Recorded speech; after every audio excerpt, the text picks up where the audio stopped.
Hey, welcome back to the show. Total Financial Solutions, Safer Money Hour. Arif, Halaby, Jeff Gerard. All right, countdown to retirement. Your family is going to have to deal with you at home.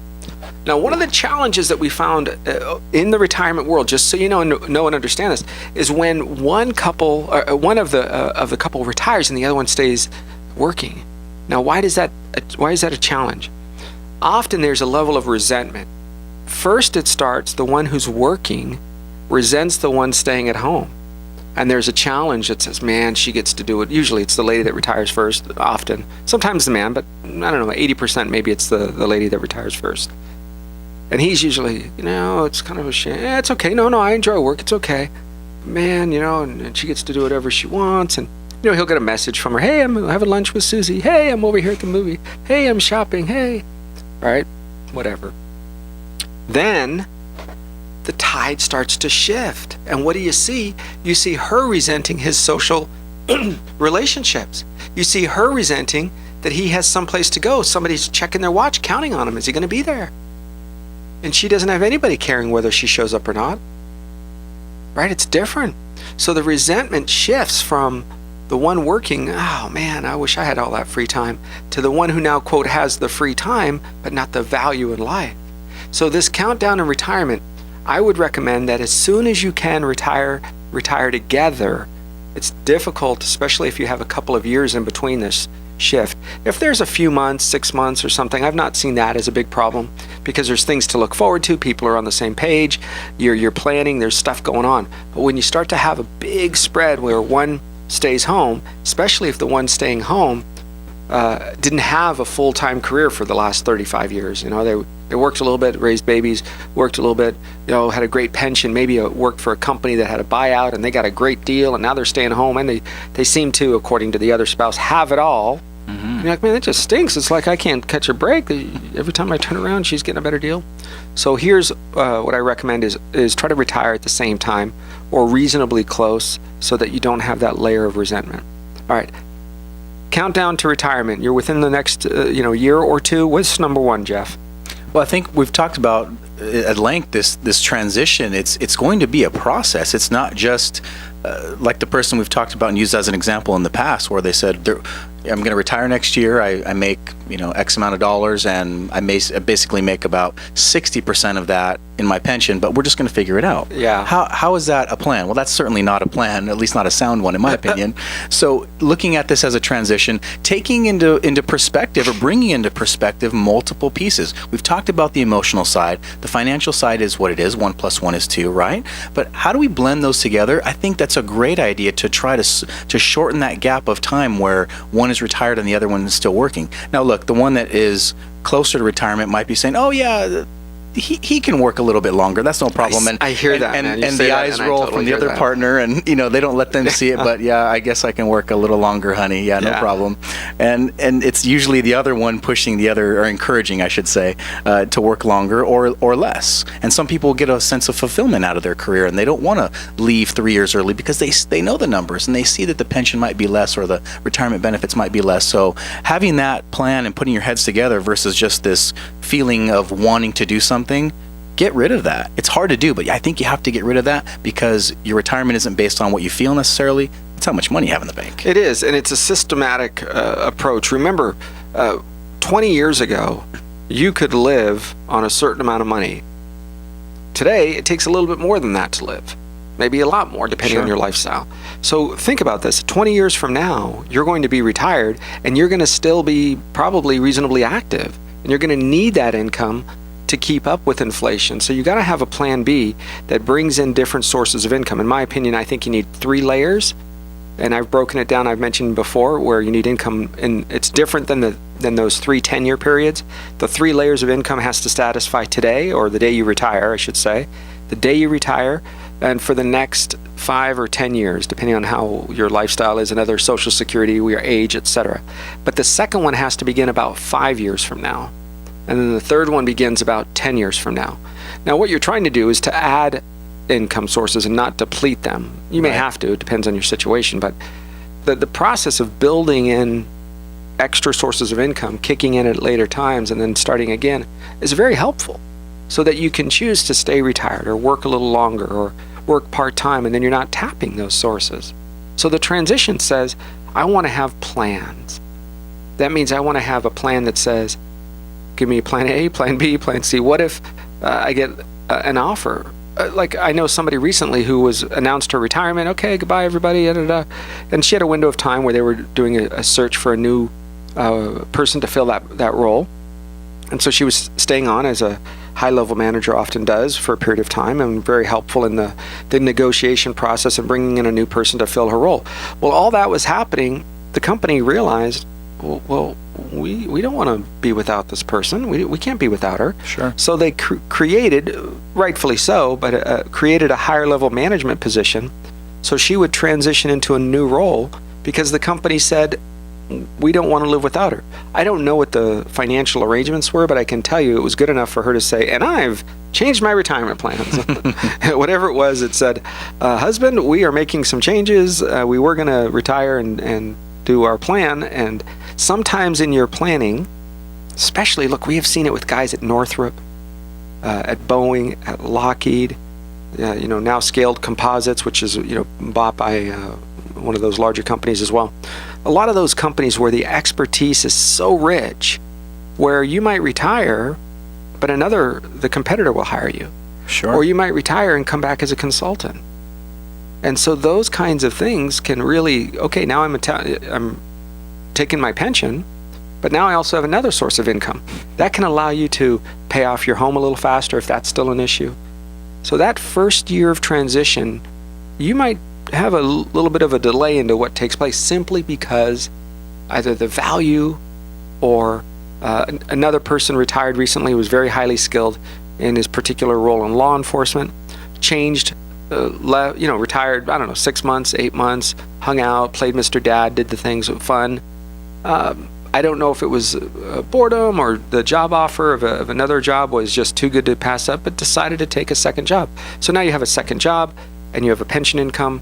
So, you can put things on hold, you can massage things financially speaking if you have a secondary source of income. Pay off houses like I mentioned, buy that vacation home, buy that rental property, pay it off, whatever it is that you're trying to do. Well, and I think it gives you an opportunity to have, and I don't know if anyone's coined this, but like a hybrid retirement, where you do see someone is fully retired from their career field, they're taking a pension or whatever have you, and they also have their own savings, but they're working part-time because, like you said, that high level of expertise is just going to waste. That's like saying, okay, I have all this wealth and I'm going to lock it in a box and no one is ever going to touch it. You're going to bury treasure that no one will ever discover ever again, because when you pass, whatever was upstairs is going with you. So I get it that people want to also continue to share that knowledge and be consultants, to teach people that have never had the opportunity to be taught by someone at such a high level with all that experience. Can you imagine? You're formally educated, you're technically trained, and you have 30 years or more of experience in a particular career field? I remember one of our clients had over 30 years building, I think it was the B-1 bomber. Was involved in that. I don't know if he'd been in it from the beginning, but nice. High-level manager. I don't even know if he graduated high school. Okay. I know that he very, very little formally educated, but knew everything about that plane, all the parts, the systems. It was pretty high up as far as in management, but he knew, because he had his hands dirty every day. For years, he was involved in that. So when it came time for him to retire, they had told him, look, is there any way that you can stay on and continue to train the young guys? Nice. Because even though he may not have had a college degree, which he said today, his younger, the folks that he trained have to have at least a bachelor's degree. Some of them are engineers with masters or PhDs that are doing things that he used to do. And yet he has that skill set. So don't cut yourself short because you might be thinking you're missing a piece of the puzzle. You don't have to be. You actually can walk through a system of consulting in multiple ways. We have clients that have worked in the military and have retired from the military and then gone on to work for the defense industry or for a management company or consulting on processes. There's actually jobs. Can you believe this? There's actually jobs that companies that will hire you to go into large, medium, and large companies and consult in how to run that company better. You know that? I was shocked. I was like, you gotta be kidding. And they allow you to walk through and say, here's my problem with my company. I'm not as efficient, the processes, the manufacturing, the orders taking, whatever it might be. And these guys and gals will walk in there and do that. So you can go from military to private company to consulting to making your own hours to making big money, for part-time work. Sure. Last story here before we move on to the next section, but we had a client who was working in the military, and I remember this in the 2000 boom, right? And he was a military guy, kid, his parents weren't born here, they were born in Asia, newly married, and he was a computer genius. Remember in the 2000s, just anybody that could spell the word computer was getting a job. Seemed like it. I remember what he was making. He was making $1,200 a month. I mean, like a E4 or something like that, E5, right up, he just passed 4 years in the military in the Army, but they had trained him in computers. And they said, if you stay on, we'll give you, I can't remember, I think it was a $10,000 bonus, which was, big, almost a year's salary. Or to stay in the military. To stay in the military. We'll give you a big bonus because he had all the skill set. He went outside and worked for a startup internet company, and he was making $10,000 a month. Wow. So he went from $1,200 a month to $10,000 a month in income. And even though I'm sure he loved serving in the military, that is a big thing for a guy with a new baby and a new house payment. They had him at a discount, did they not? Yes, they did. So there's ways for you to get the training. That's why I think the military is always part of the up-and-coming process. And don't forget, when you're on the back end of it, now retirement, using that as part of your resume. A lot of times people forget to bring it up because it was so long ago. Sure. It still matters. It still has a foundation of discipline. And those things are hard to find. There still are young people out here. You can go to some of these great schools out here across the Santa Clarita Valley, public and private, and see great young people that aren't, on drugs and chasing Pokemon around the town. There's some really good young people with good morals and foundation, work ethic, etc. So it's different. Well, that's a big deal, and I think people, like you said, forget that that's part of their inventory. That's one of their personal assets that they've served their country. And as a veteran, and I think in a lot of cases, it doesn't really matter how long you served, as long as you were honorably discharged and everything was in good order. There are companies out there that have affinity programs for veterans, and you can have an audience with those companies to interview just by virtue of being a veteran. I think it's important to remember that. And remember, I never realized how important the honorable discharge part of the military was or is for people that are in a process of finding work afterwards. The employers and government agencies don't take kindly to dishonorably discharged. Sure. Less than honorable or whatever they might call it. It's a different system. All right, here, I want to cover this, Jeff. Social Security. Oh, yeah. What about Social Security? What about the timing of Social Security that's important if you're somebody who's going to be retiring soon? Well, there's a couple schools of thought here. I mean, some people say, I'm going to wait as long as I can to touch this because I want the maximum benefit that the government will give me as part of my entitlement. Some people say, they're a little bit less optimistic. They say, look, I want to get money as soon as I'm eligible because I don't know how long Social Security is going to be there. And they may make some changes. You can expect Social Security to have some changes. It has to. All we've been doing the last 8 or 10 years is delaying the inevitable because nobody wants to talk about it because everybody wants to be reelected. Right. And everybody has a concern about what.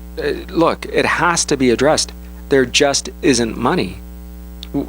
You can say it's a left or a right. There just isn't money. I mean, I get it, and there just isn't money. But and there just isn't money. Yeah, kick and scream, the well's still dry. Yes. Or soon to be. And I think part of what they're doing, instead of making these drastic cuts, what happened is they're starting to eliminate some of the strategies for claiming the benefits. And as these strategies, there were 3 major ones that people were using, and some of them have gone away, so I don't want to even bother to bring them up. But as they started to gain popularity and people started becoming aware of them, more people started claiming in that way. And then Social Security started looking at it. Whoever manages this says, oh, too many people know this strategy, now we have to eliminate it. So the people that got in and got those strategies, great. They learned how to, claim more than the regular Joe down the street would if they had just done it a particular way. So as that starts to gain popularity, they get rid of some of that. It goes on the chopping block, goes away. Now it's just plain vanilla when do you want it. Now, there was a little bit of a strategy if you were married and you have a spouse and you're both going to strategize your benefits from Social Security. But really, the idea is what's going to work for you. Some people really think that it's not going to be there or that it will change drastically, so they want the benefit now. If that's what works for you and your financial team, I would certainly, before you go off of an emotion, talk with somebody that has some foresight and they have some ability to look down the road a little bit and see how that may or may not affect your retirement income. If you're eligible health-wise to get a life insurance policy, in my opinion, it is the best thing to do. Why do I say that? Because in Social Security, if you both are receiving, let's say one is $1,500 and one is $1,800 a month, you're going to lose the $1,500 a month when one person passes away. Right. Either one, you get his or he gets yours, it doesn't matter. One of you will lose. So $1,500 a month. If Social Security is a primary source of income, maybe you have some savings, hopefully you have a lot of savings, but still losing $1,500 a month, it's like saying you now don't have a house anymore. Sure. Or you have a house payment that you used to have, but you don't. And going back to your point earlier in the show, is you were breaking up retirement in 10-year blocks. If in 10 years, one of your strategies is to lose 50% of your income, I think you'd say, oh no, I'm not signing up for that deal. But if one of you passes away at any point, you'll get the higher of the two. But if, let's say you had equal earning ability throughout your career, and you're having $1,700 a month from one spouse and $1,500 from the other, that's a huge number. That's almost 50% of your income lost. But how do you protect that? The same way we protect pensions and other sources of income. You buy life insurance, and if either spouse passes away, then you have that lump sum of money or the income to come from it from the insurance company, and it's guaranteed if you pass away, and then that backfills your income. Yeah, you can use that as an investment or to pay off assets. You can use that as an income stream. You can put that in a CD or an annuity, and you can use that retirement. You can use that life insurance as a way to replace the income, so that you're not going to be out that $1,500, right? So it's tax free. That's right. The life insurance payout is tax free. That's important. You realize that. That's number two. So timing Social Security. What does that mean? If you're going to retire sooner rather than later, taking Social Security sooner or later is an important question to have. Here's where it can come down to it if you want to keep it super simple. Think about 12 years or so is how long you have to live after age 70 for it to have made more sense for you to have waited. So for example, if you're going to live till age 90, as if we can even figure. If you're going to live till age 90 and you're at a spot at age 90, then you probably should have waited till age 70 because you're going to make more money per month. But if you were smart, if you will, and you didn't need the money at age 62 or 65, and you just took the same money and you were working and you just banked it, and then maybe you bought a life insurance policy, maybe you bought a retirement, long-term care insurance, maybe you bought a rental property, maybe you paid off your mortgage with that money, whatever it is that you're doing with it, and while you're doing that, you're still working, and then the day you retire, okay, you have that paycheck, but you also don't have that bill anymore. That's right. Whether it's the rental property that's now paying you money, whether it's the income stream off of the rental property, whether it's the life insurance policy to protect you when one of you passes away. So I want your financial professional, your financial advisor team to think about these things beyond just transactions. Sign this, see you later. Sign this, see you later. And unfortunately, a lot of what we call the stock jocks and the mutual fund guys, they're not doing that. I don't know why. I don't know if it's liability. I don't know if it's... Look, our goal is to not get in there and be your financial planner. That's not our objective. Our objective is to keep you from being broke, first of all. Right? People think, oh, I want to make you rich. No, I don't want to make you rich. You've already done it. Whatever you have, you're going to have. Our goal is to say, your job is going to be to help you save money. It's going to pay for your electric bill, put shoes on your children. Your savings at your company retirement account, that's going to be there to grow and grow. Our job is to take, as a company in Total Financial Solutions, is to take your retirement accounts and protect them. Keep them from going backwards. Keep them from being feed into zero or sometimes less than zero rate of return. So that's part of the process. So we are part of that team, but I don't want you to forget the fact that you still need a financial professional in your life. And it could be you, it could be a group of people that help you plan for these things accordingly. All right, number 3, what do we have here? Plan for Medicare and the supplemental insurance. Jeff, that's an important part as well, because at age 65, even if you're still working, what do you have to do? Well, you have to sign up for these benefits, otherwise you can be penalized. And so what you normally want to do is about 3 months beforehand, you want to sign up, because there is a bit of red tape and it's a big ship to steer, right? So every new person coming in as part of that enrollment will have to go through this process. So taking a look at it ahead of time, well ahead of time, on what that benefit's going to look like is smart, but also remember that about 3 months before, you're going to want to actually sign up. Yeah, and then what happens is you're going to have to pay the $160, $190 a month, the Medicare payment, and you're going to do that each month no matter what. Now, let's say you say, well, I got insurance at work, I don't really need it, I'm 67, I'm 68, no problem. And now you retire at 69. At 69 years old, if you did not start paying it back then, you pay a penalty. That's right. So what would normally be to somebody else who started paying at 65 and they're the same age as you today, but you weren't paying back then, you have to pay, I don't know, a couple $100 more a month.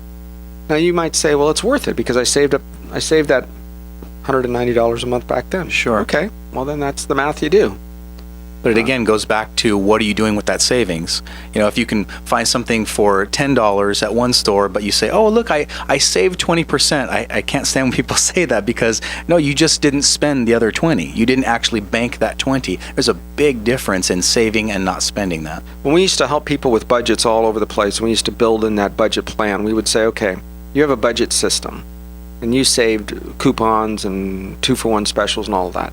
It doesn't mean your budget of $1,000, now you're going to spend $1,400, but you still spend $1,000, but you got $1,400 worth of groceries. That's not it. If you're going to spend $1,000, oh, you saved $300? Great. Now you only spend $700. So what do you do with that extra $300? Then you save it. You were still going to plan it to spend it anyway, but you cut and pasted and did some great things. Wonderful. You're going to bank that $300, as opposed to buying another $300 worth of groceries or stuff. So that's the difference. A wealthy mindset says, I'm going to take that difference and save it. A poor mindset says, ooh, what else can I buy? Those are different ways of thinking, you guys. But that's the fun stuff, right? It's very fun. Another big screen TV, another fancy whatever, you can do it. All right, we'll be back in just a minute. We're going to continue. We have a couple more. Count down the last year retirement. We talked about Medicare. That's a thing you got to do. Doesn't matter how, but you can also look at supplements. I wanted to touch on that real quick. Part B is not required. Part A is. But you can get Medicare supplements all the way down to, for prescription drugs and other types of care. Consider those. Look at that as an option. There's some pretty good ones out there, and Kaiser, Facey, some of the bigger facilities are using and recognizing those. So there is an option in building a life around that. And also consider, if you've been going to Providence Holy Cross, for most of your adult life, and you want to maintain that, go solve backwards, meaning go there and say, what plans do you find are the best plans? Now, they may not give you one plan, but they may give you a bunch of them. They may say, these insurance companies work best with us, these don't.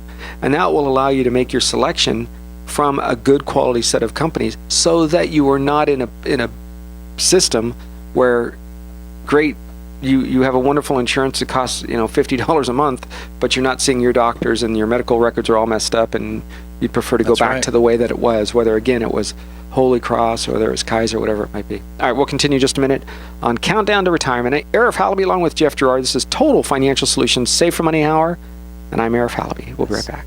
Hey, welcome back to the show, Total Financial Solutions, Safer Money Hour. Arif Halaby, Jeff Gerard, your family's financial life. Okay, so look, we've talking about a few things when it comes to your life. Last year of work, full-time work, before you're going to retire. Usually people know. Every once in a while I'll meet somebody who's not told their employer, who really doesn't care about that. They just show up one day and say, I'm retiring tomorrow. They don't care about a reference, right? Because it's not a second job that they're going to be going to.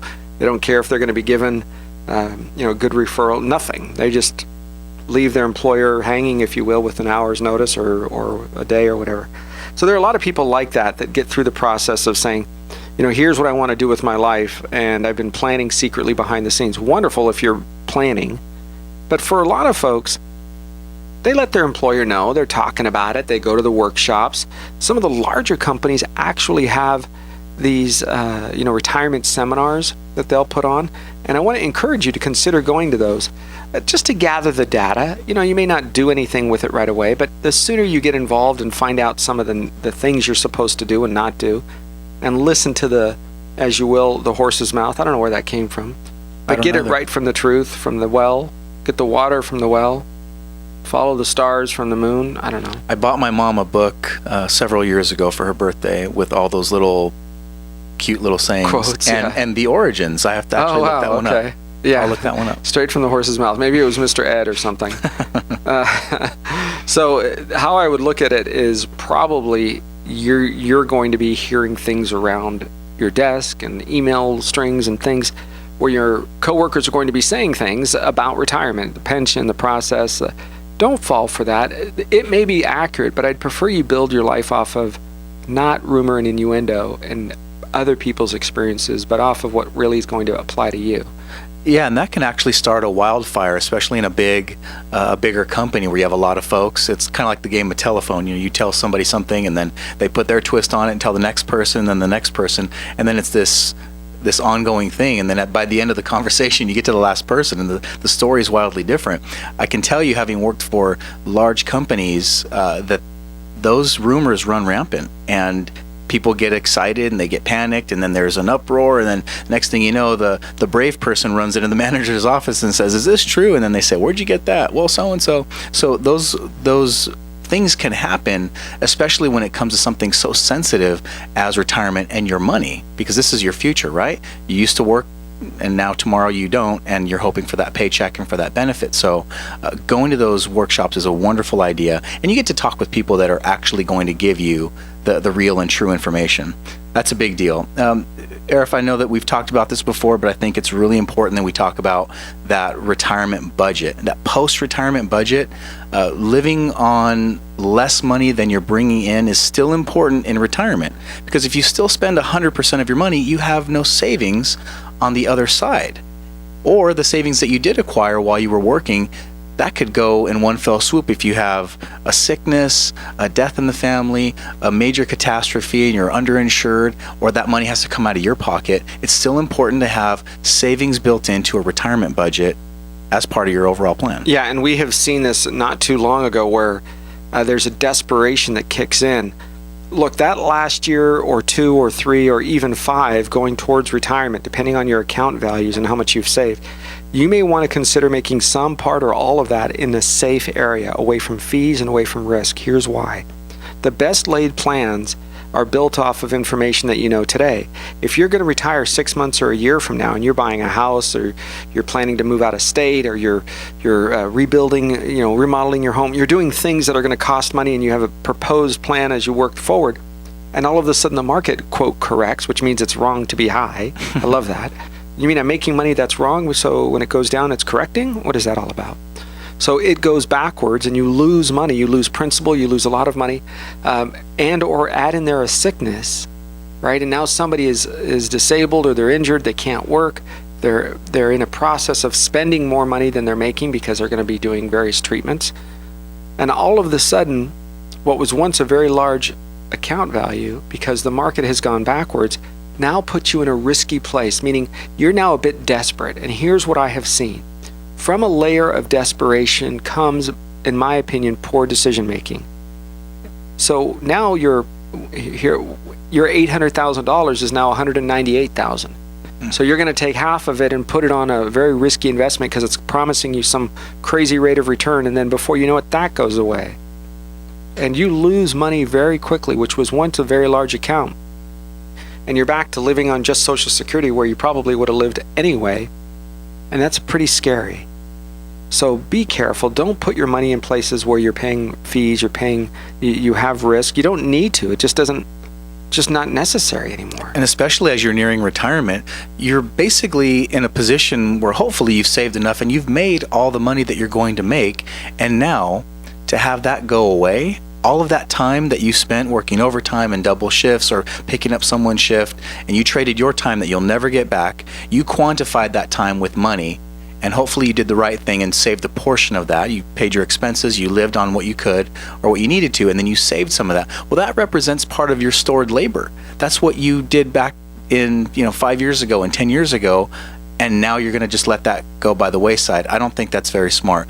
I think you've heard me say this before. You wouldn't take your next month's mortgage and go put it on red or at the casino table, would you? No, you wouldn't. You'd put it in a place where it's safe and away from risk, and then when it comes time that you have to spend that on your mortgage, you would do that because you need a place to live. Well, you still need a place to live in retirement. You still need to eat. You still have expenses.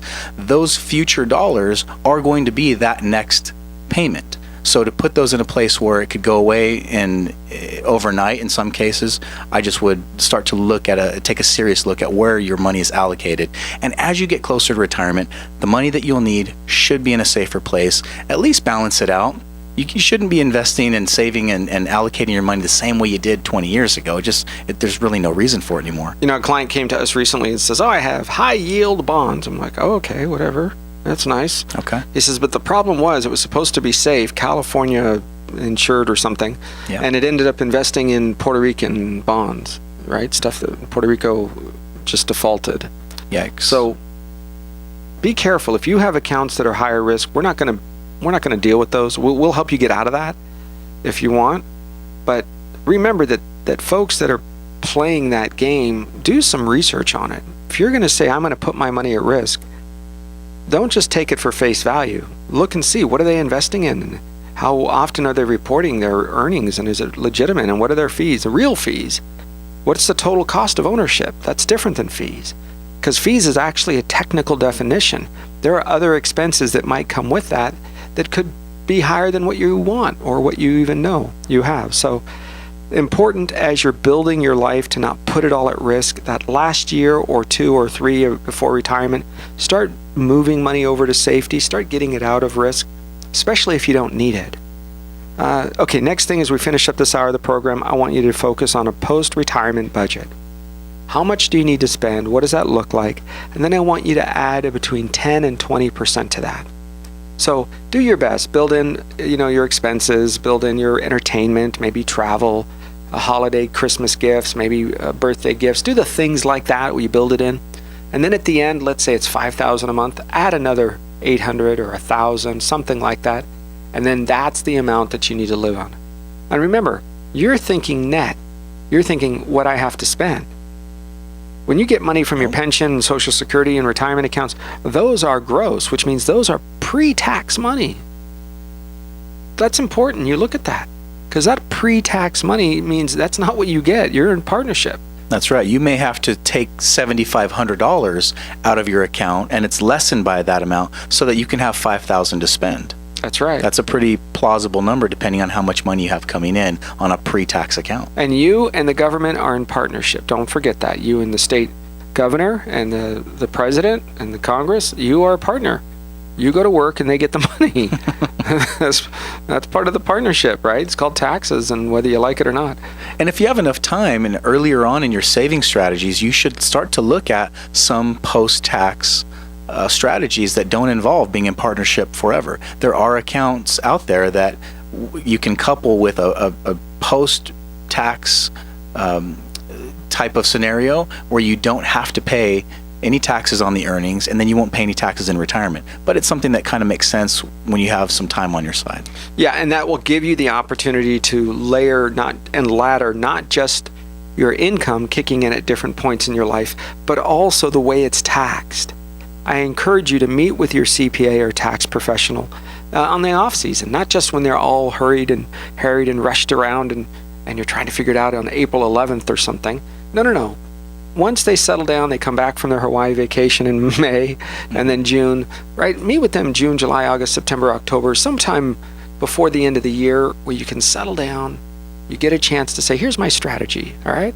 Thanks for listening. I'm Arif Halaby. That's Jeff Gerard on AM 1220 KHTS.